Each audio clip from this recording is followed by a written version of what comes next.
tem outra. Então, respira e volta. Fala isso para dentro, para fora, acabou. Outra questão.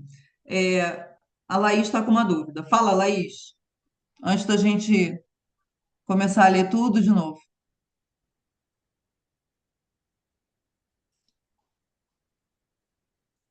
Pode, mas não é tão comum, né? Não é tão comum. Pode, mas não é tão comum. A mais comum é a que é a que a gente menos valoriza. E assim, se eu tivesse que fazer uma questão que eu quisesse dar uma forçada de barra para uma hepatite fulminante, eu ia fazer uma questão bem pobrinha, assim, porque hepatite A é uma coisa bem idiota, sabe? Vou te dizer como eu faria uma questão de hepatite A. Eu faria uma questão de hepatite A dizendo que a menina, é, uma moça, foi numa festa, é, na fazenda, numa rave, e aí, mas ela só deu uns beijos na boca, não fez nada demais, e que ela é super boazinha, e apesar de ser uma rave, era uma rave católica, e ela só beijou um rapaz, uns dois rapazes na boca, e depois ela ficou amarela, com náusea, vômito, achou que estava com febre, mas não mediu, e evoluiu desse jeito que essa menina evoluiu aí. Eu faria uma questão assim, porque a hepatite A é transmissão fecal-oral. Então você pode beijar na boca e pegar a hepatite A. Rave católica com beijo na boca. Uai! Caramba! Não tem sexo, mas tem beijo na boca? Pode ter, selinho. Ah, para, Jaqueline, você está uma católica assim muito fervorosa. Bora? Bora? Na minha época não existia isso. Olha só, você não deve ser mais velha do que eu. Juro, não deve. Na minha época existia. É que hoje em dia as pessoas são muito avançadas. Assim, na minha época a gente dava uns selinhos só e acabou. Mononucleose. Mas a queixa é hepática, não é mononucleose. Não tem um monte de gânglio. Ah, para também vocês. Não ficou um rascunho cutâneo.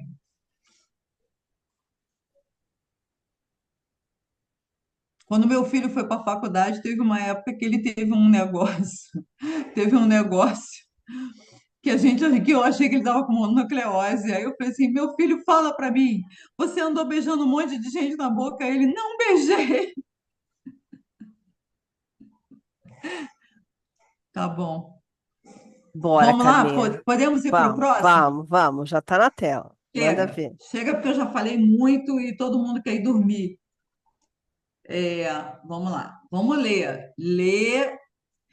Eu queria que vocês treinassem isso quando eu estou lendo e interpretando o que eu estou lendo. É para quando vocês chegarem lá, vocês lerem e irem interpretando o que estão lendo, tá bom? Então vamos lá.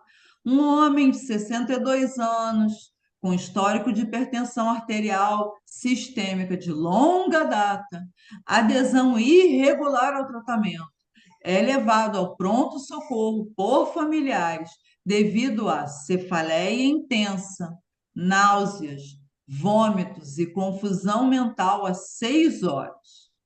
A família relata que o paciente frequentemente esquece de tomar os medicamentos prescritos. É um amorzinho de pessoa. Exame físico, pressão arterial de 230 por 130 milímetros de mercúrio. Muito, muito alto. Frequência cardíaca de 90.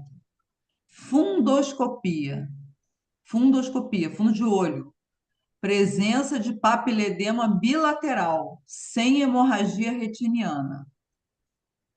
EPA. Exame neurológico, sem déficit motor ou sensitivo, ou seja, sem nada de localização, mas com lentificação cognitiva. O cara tá lentinho, né? Ele tá rebaixadinho. Ausculta cardíaca e pulmonar, sem sopro, sem sinal de congestão pulmonar. sem edema de membros inferiores. Exame laboratorial, uma creatinina de 2, que é um aumento em relação a um basal de 1,2. Então, ele está te dando bastante informação, né? Está te dando que alguém mostrou lá que o doente já tinha um exame de 1,2. Naquele momento estava 2. Com uma proteinúria de 2 cruzes, com potássio normal, com sódio normal, e uma TC de crânio que não tem hemorragia ou AVC isquêmico. Então, pera lá, vamos entender esse negócio aqui. O camarada está com a pressão muito, muito alta, com um sintoma neurológico. Neurológico de quê? Vômito, cefaleia, vômito, confusão mental. E aí, ele não ia de graça dizer para você que o cara no fundo de olho tem um papiledema, se ele não quisesse que você entendesse que esse paciente tem uma hipertensão na cabeça. E o nome disso é, vocês estão falando aí, isso é uma emergência hipertensiva, é uma encefalopatia hipertensiva. E ele tem lesão de órgão-alvo. Então, ele não quer só que você saiba que ele tem uma encefalopatia hipertensiva, ele quer que você saiba que ele tem uma emergência hipertensiva, porque ele está apresentando lesão de órgão-alvo, no caso, cérebro e o rim. Beleza? Isso eu não estou olhando as perguntas. Encefalopatia hipertensiva, na tomografia pode não aparecer nada, ou pode aparecer edema cerebral. Mas ele pode te descrever que não tem sangue. Não tem nem sangue nem isquemia, porque realmente não tem. Não é verdade? Realmente não tem. Aí vamos lá. Então, interpretamos esse caso clínico. O cara tem uma emergência hipertensiva, tem uma encefalopatia hipertensiva. Vamos lá, as perguntas. As perguntas que não querem calar. Qual é o diagnóstico mais provável? Quais os achados clínicos e laboratoriais que sustentam essa hipótese? Então, o que que a gente pensou? A gente pensou em cefalopatia hipertensiva, uma emergência hipertensiva, que é sustentado pelo papiledema, pela cefaleia intensa com vômitos e rebaixamento do nível de consciência, e pelas lesões de órgão-alvo demonstradas na proteinúria e no aumento da creatinina. Que tal? Gostaram disso? Vamos ver a resposta, Beth. Aham, encefalopatia hipertensiva, com uma crise hipertensiva ou uma emergência hipertensiva.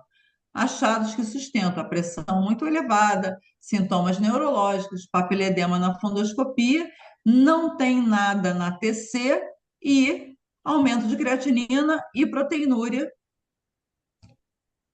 que mostram lesão de órgão-alvo, emergência hipertensiva. Beleza. Todos acertamos? Todos entenderam o meu raciocínio para chegar nessa resposta? Pegamos, sim, não, sim, talvez. Dúvidas?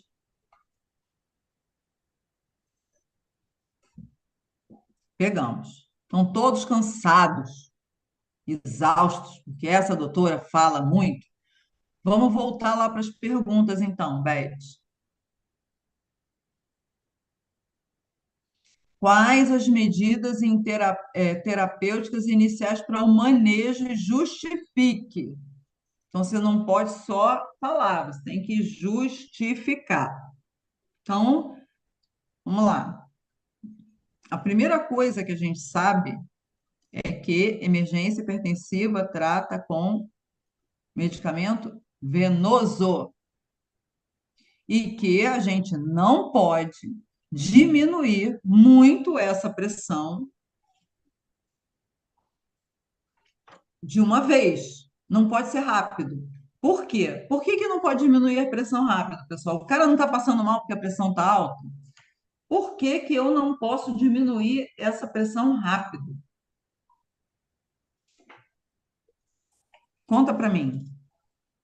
Não, ele não tem isquemia, nem. Calma, não temos isquemia ainda. A gente não acabou de fechar balão, que é uma encefalopatia hipertensiva, ele ainda não tem isquemia. A gente tem que lembrar que o nosso sistema nervoso central, ele tem um mecanismo para se proteger da pressão alta. E esses vasos sanguíneos no cérebro vão estar, ó, fechadinhos para proteger o cérebro da pressão alta. Se você baixar essa pressão rápido nesse vaso fechadinho, aí vai ter uma isquemia. Você vai causar a isquemia no paciente. Então, você tem que diminuir essa pressão devagarzinho, 20% na primeira hora, pouquinho. Para quê? Para dar tempo do vaso dilatar, do vaso cerebral dilatar, não é o vaso daqui, é daqui. Nitroprussiato de sódio.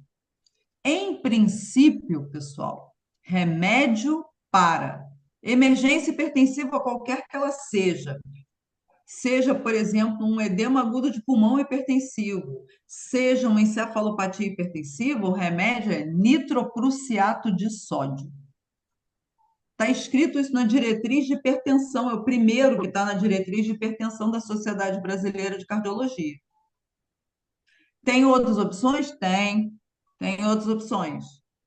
Mas o primeiro que vai estar lá é nitroprussiato. Então, se vocês guardarem nitroprussiato, eu já estou felizona. Neilton, se tu achar labetalol na UPA, eu acho que você devia jogar na Mega Sena. Mas nitroprussiato você acha. Labetalol é ouro. Real. Não vai ter. Ah, mas pode ter. Pode ter. A gente deve saber que pode fazer labetalol? Devemos até saber que pode fazer labetalol. Assim como a gente pode fazer metoprolol, também pode fazer. Mas nitroprussiato, a gente guarda aqui, nitroprussiato.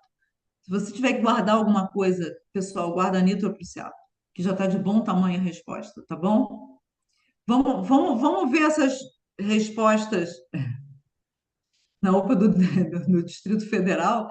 Porra, eu quero ir trabalhar no Distrito Federal, Jaqueline. Real.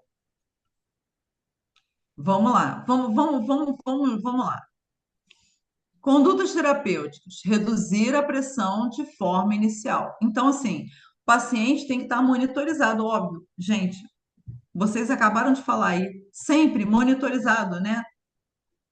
Isso já é um aprendizado para a prova prática. O paciente chegou grave, monitora oxigênio e veia. Ah, mas ele está saturando bem, então pode tirar o oxigênio. É isso, é isso. Então, o paciente tem que estar com uma monitorização contínua. Por quê? Porque você vai fazer uma medicação venosa para baixar a pressão dele. Você tem que saber como que essa pressão está o tempo todo. Então, ele está ou numa unidade monitorada, tipo uma sala vermelha, ou ele está numa UTI.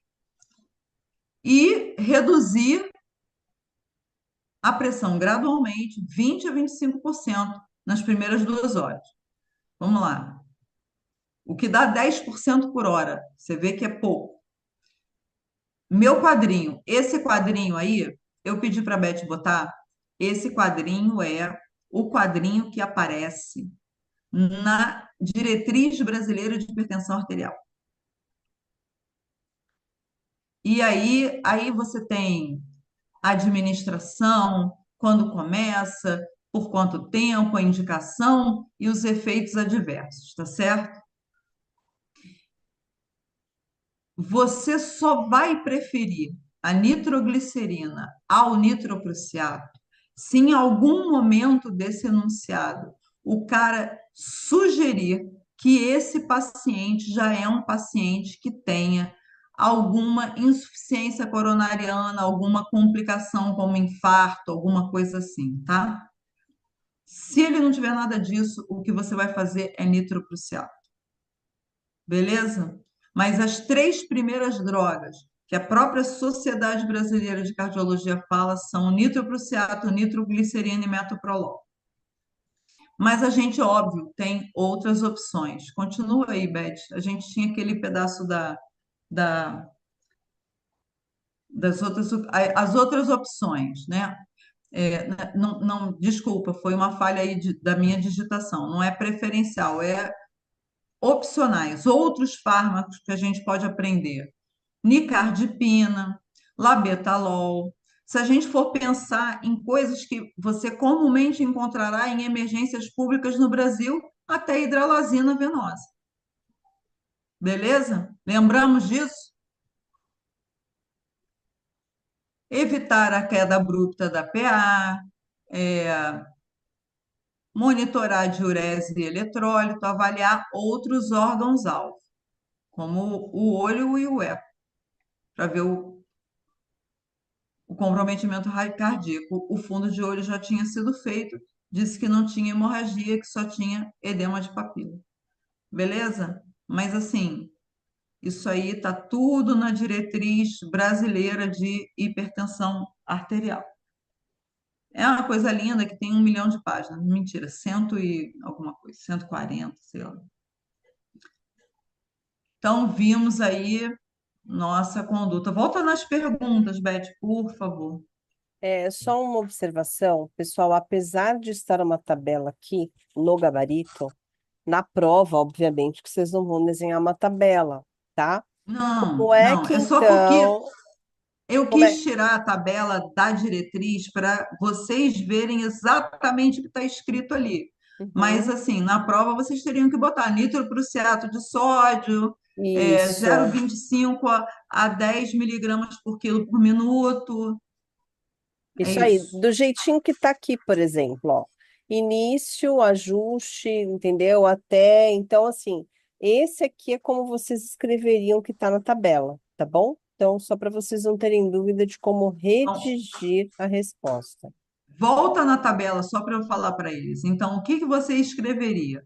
Nitroprusiato de sódio em bomba infusora, de 0,25 a 10 miligramas por quilo por minuto, inicia e vai ajustando a dose de acordo com a resposta do paciente. O efeito do nitroprusiato, ele começa em 1 a 2 minutos. Então, você pode ir ajustando imediatamente conforme você vai começando, tá bom? Lembrando isso, se eu quero diminuir 20% a cada 2 horas, eu vou diminuir 10% por hora. Então, tem que começar pouquinho. Todo mundo entendeu? E aí,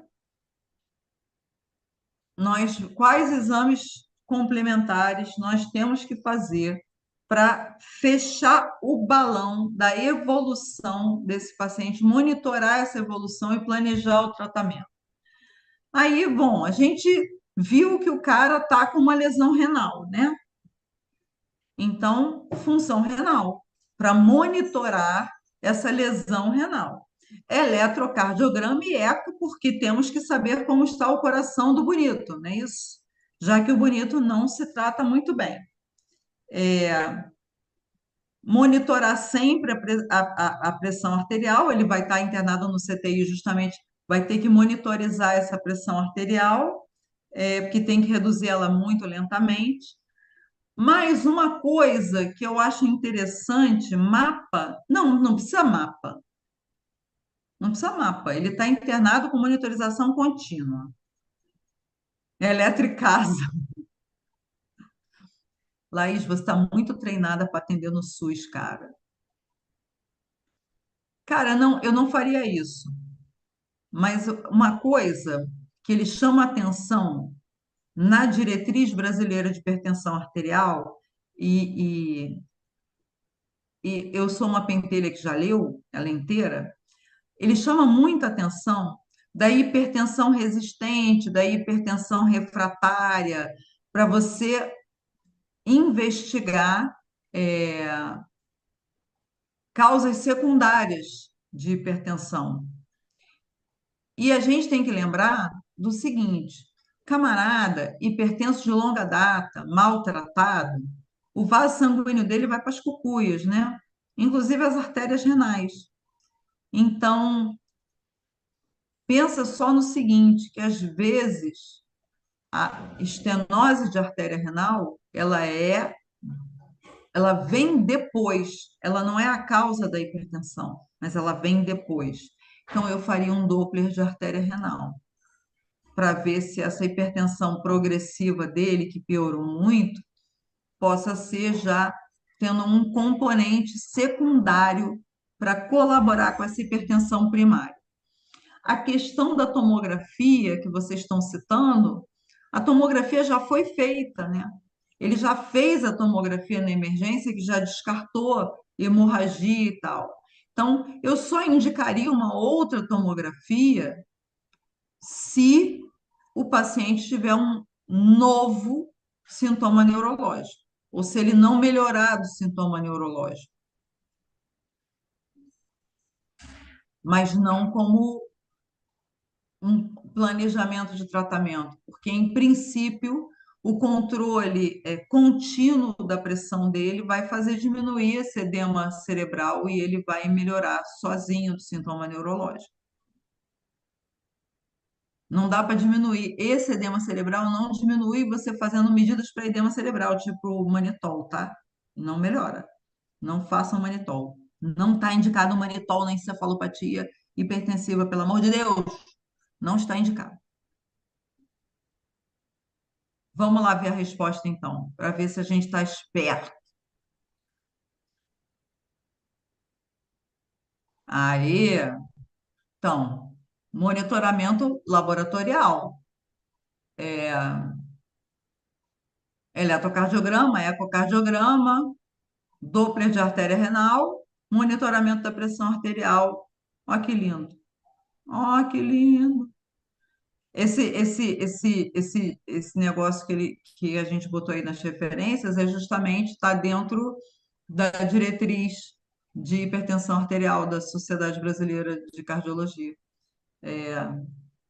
Suspeitar sempre de hipertensão secundária se o paciente não melhora, se o paciente tem uma piora rapidamente progressiva, suspeitar de hipertensão secundária. Gente, hipertensão arterial, assim, as causas cardiovasculares são a maior causa de morte, né, no país, depois das doenças oncológicas, né? Então, assim, saber tudo de pressão não tem como, tem que saber, porque fatalmente vai acontecer de cair alguma coisa tipo hipertensão, tipo infarto, tipo. O que eu fiz com meus alunos, eu botei uma questão discursiva na prova de hipertensão secundária. Eu botei um cara jovem, com uma pressão muito alta, é, sem história familiar, que ele tinha que indicar quais os exames que tinha que fazer para avaliar que causa de hipertensão secundária. Tipo, tem que fazer Doppler de artéria renal para avaliar a hipertensão renovascular. Tem que fazer dosagem de TSH para avaliar se o cara tem hipertireoidismo, que é uma causa de hipertensão. Tem que fazer dosagem de cortisol e ACTH para avaliar síndrome de Cushing. Dosagem de catecolamina ou metanefrina para avaliar feocromocitoma. Isso aí. A resposta era essa. Meus alunos não gostaram muito, não. Eles não foram muito bem. Mas é uma pergunta maneira, ó. Depois que cair isso na prova, nego vai botar meu nome na boca do sapo, né, Beth? E eu não sei de nada. Ó, eu não sei de nada. Você que inventa essas questões aí. Eu invento mesmo. E às vezes até acerto. É. Ó, eu não quero puxar a sardinha para o nosso curso, mas já puxando a sardinha para o nosso curso. A gente montou um curso assim, é, aí, teve um ano do curso, eu já trabalhava com a dona Elizabeth. Aí eu falei, dona Elizabeth, eu tive uma ideia de fazer um caso clínico de uma mulher com hipertireoidismo, com uma crise tireotóxica e não sei o quê. Vamos fazer um caso clínico. Aí a Beth, caraca, hipertireoidismo? Que isso, Carminha? Você está puxando sardinha só porque você é endócrino, isso nunca caiu antes. Não, vamos fazer não sei o quê e tal, vamos fazer um caso de ah, tá bom. Aí ela deixou, né? Porque eu sou muito insistente. Aí ela deixou para não discutir comigo. A gente fez um caso no curso prático de uma paciente com hipertireoidismo. E adivinha o que caiu na prova de clínica médica? Uma mulher com hipertireoidismo. Hum, As pessoas só ligavam para gente. Caraca, caiu na prova! E era um caso igualzinho o nosso. E eu juro, juro que eu não tinha informação privilegiada. Juro. Para esse ano qual vai ser a boa? Eu estou falando várias boas, garota. Para de reclamar. Já falei várias boas. Bora lá. Dúvidas? Eu estou ajudando, garota. Calma. Ah, meu Deus. Quero a certeira. Ah, minha filha, se eu soubesse a certeira, eu já tinha ganhado na Mega Sena. Moraria na Espanha, filha. Não moraria no Brasil, muito menos na Ilha de Lost. Já te contaram que eu moro na Ilha de Lost? Eu moro em Lost. Vocês não estão entendendo.